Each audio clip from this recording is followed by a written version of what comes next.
I was looking through, I spent 10 years in local government, and I was looking through the housing compact legislation, and Part F, basically discussing the fast tracks.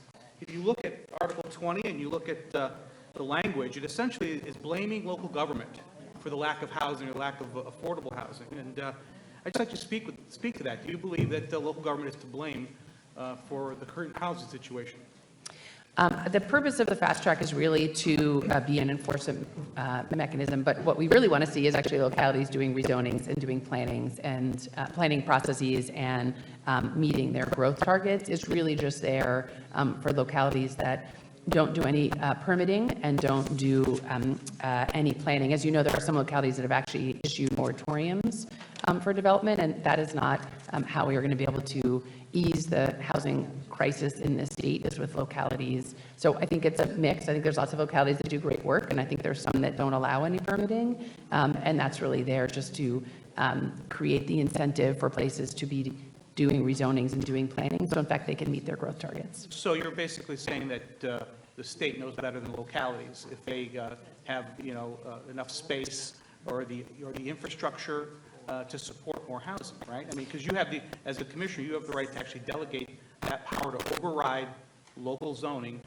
to this new review board. Is that correct? We would assert that the housing crisis in the state is so bad and that the need for more housing is so great that it is a matter of state concern that we do propose a statewide policy for housing, but we absolutely are leaving how that housing gets built, where it gets built, to localities to decide. We simply want them to do a process and a planning and a rezoning to get there. But if you're letting them decide, why would you need to override their local zoning? Well, because some localities have not permitted any housing, or in fact, they've introduced moratoriums on building housing, and that's not going to help us address the housing crisis. So if you start talking about creating new housing in areas that might already be densely populated, I mean, what about infrastructure needs, water, sewer, roads? More importantly, police, fire. Is the state going to support that also? So we think that the growth targets that we've put in are not allow localities to plan for those types of changes, and we stand ready, willing, and able to work with localities on infrastructure needs they may have to support the growth.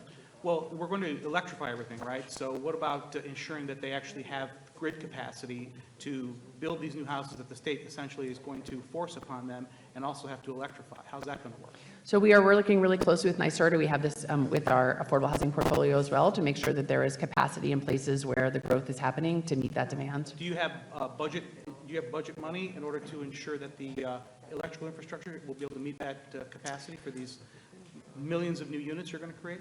That lies more with the energy agencies than it does with the housing agency, but we do coordinate with them.